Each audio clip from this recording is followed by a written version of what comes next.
आप देख रहे हैं आपका अपना टीवी चैनल आरजे रमझाझर। जज्बात के रंग, भरोसा के संग। इस न्यूज के प्रायोजक हैं Balaji academy, PSC coaching centre, पड़ाव चौक, मुंगेली। इन दिनों छत्तीसगढ़ में चुनावी संग्राम का माहौल बना हुआ है।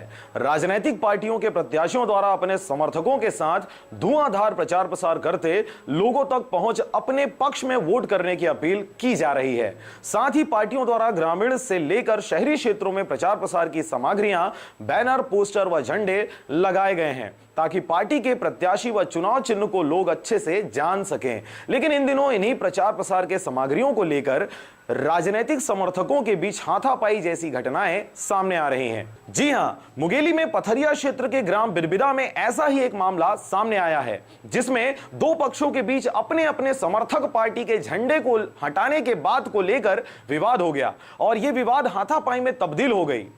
आपको बता दें कि 16 नवंबर की रात में ग्राम पंचायत बिरबिदा में ग्रामीण व गांव के ही सरपंच के बीच अपने समर्थक पार्टी के झंडे को हटाने की बात पर झगड़ा शुरू हो गया। झगड़ा इतना बड़ा हो गया कि यह पूरा मामला थाना तक जा पहुंचा, जिसमें दोनों पक्षों द्वारा एक दूसरे के खिलाफ मारपीट का रिपोर्ट दर्ज करवाया गया है। वहीं इस मामले पर थाना प्रभारी द्वारा रिपोर्ट दर्ज कर मामले की विवेचना कर कार्रवाई करने की बात भी कही जा रही है।